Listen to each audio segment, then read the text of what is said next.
በሁሉም ዘንድ መንግስት ቢለቅስ አማራ ይለቅስም አማራ ቢለቅስ መንግስት አይለቅስም። የብርቱካን ትራጀዲ በሌላ መልክ እንዳይደገም እንጠንቀቅ። ህዝብን ከህዝብ ለማጋጨትና መንግስት ለዜጎች በቂ ጥበቃ አያደርግም የሚል ድምዳሜ ለመፍጠር ብሎም ህዝብን ለአመጽ ለማነሳሳት ታስቦ በቂ ዝግጅት ሲደረግበት ቆይቶ ባለፈው እሁድ በኢቢኤስ ቴሌቪዥን የተለቀቀው የብርቱካን ድራማ በመንግስት የጸጥታ ኃይሎች የተቀናጀ ርብርብ ተጋልጧል። ይህ የኢትዮጵያን ዜጎች ለአንድ ሳምንት ያሸማቀቀ፣ ያስለቀሰ፣ ያነታረከና ግራ ያጋባ ክስተት ፍጻሜው አስበውበት ያዘጋጁትን የህዝብ ጠላቶች ትልቅ ሽንፈት ያከናነበ፣ ውጥናቸውን ያመከነ፣ ማንነታቸውን አደባባይ ላይ ያሰጣ ሲሆን ቀጥሎ ምን ሊያደርጉ ይችላሉ የሚለው ግን ከወዲሁ ሊታሰብበት የሚገባ ነው። አንደኛ፣ የትራጀዲው ጠንሳሽ ጠላት ተሸማቋል።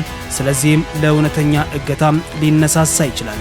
ይህ የታጋች አጋች ድራማ ህዝብን ከህዝብ ለማጨራረስ ብሎም ተከታታይ የጥፋት ውጤቶችን እንዲያመጣ ታስቦበት የተሰራ መሆኑ ግልጽ ሲሆን በቀላሉ የጥፋት ውጤት አገኝበታለሁ ብሎ የተነሳውና ተቀናይቶ በመስራት ላይ የሚገኘው ጠላት ውርደት በመከናነቡ እንቅልፍ አጥቷል።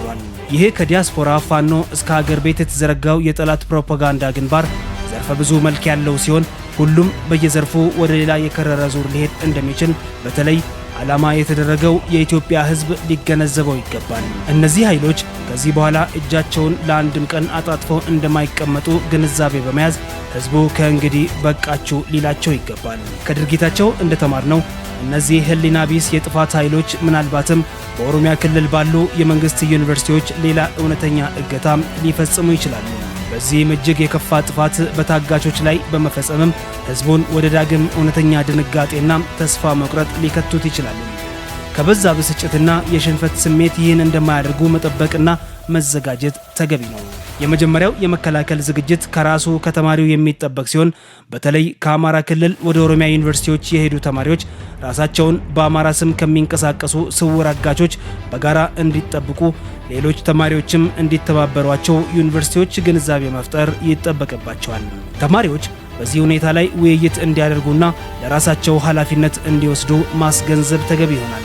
በዚህ ላይ ትምህርት ሚኒስቴር የዩኒቨርሲቲ ተቋማት ተማሪዎችን የመጠበቅ ኃላፊነት ምን ድረስ ብቻ እንደሆነ ለተማሪዎችና ወላጆች ግልጽ ማድረግ ይኖርበታል። መንግስትም ለእያንዳንዱ ተማሪ ጥበቃ መመደብ እንደማይችል በግልጽ ተነግሮ ተማሪዎች፣ ቤተሰቦቻቸው፣ መላው የአካባቢ ህብረተሰብ እኩል ኃላፊነት እንዳለባቸውና ሁሉም ከጠላት ወጥመድ ራሱን መጠበቅና በጋራ እርስ በእርስ መጠባበቅ እንደሚገባ ግልጽ ማድረግ ይገባል።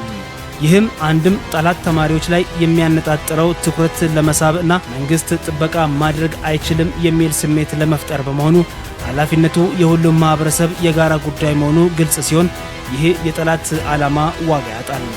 በተለይ ተማሪዎች ራሳቸው የጠላትን አጀንዳ በመደገፍ ታጋች መስለው ለመታየት የድራማው ተባባሪ ሊሆን የሚችሉባቸው አጋጣሚዎች ሊኖር ስለሚችል ለታገተ ተማሪ ሁሉ መንግስት ወይም ዩኒቨርሲቲዎች ተጠያቂ ይሆናሉ የሚለው አስተሳሰብ መወገድ አለበት። ሁለተኛም የጠላት ሚዲያ ሰራዊት ተሸማቋል፣ እናም ለብቀላ ይዘጋጃል። ሁለተኛው የብርቱካን ድራማ ያሸማቀቀው ቡድን የጠላት የፕሮፓጋንዳ ሰራዊት ሲሆን ይህ ሰራዊት ከወዲሁ ይህንን ሴራ ያጋለጠውን ሪፖርታጅ ቀንድና ጭራ ሊያወጣለት እየታገለ ይገኛል። በመሆኑም ሌላ ተመሳሳይ አጀንዳ ተከስቶ የተለመደ ህዝብን የማበጣበጥ እቅድ ያለው ፕሮፓጋንዳ ይዞ ለመመለስ አይተኛም። በመሆኑም ህዝቡ ከወዲሁ ለእንደዚህ አይነት ርካሽ ፕሮፓጋንዳ ቦታ እንዳይሰጥ ከብርቱካን ድራማ መማር አለበት።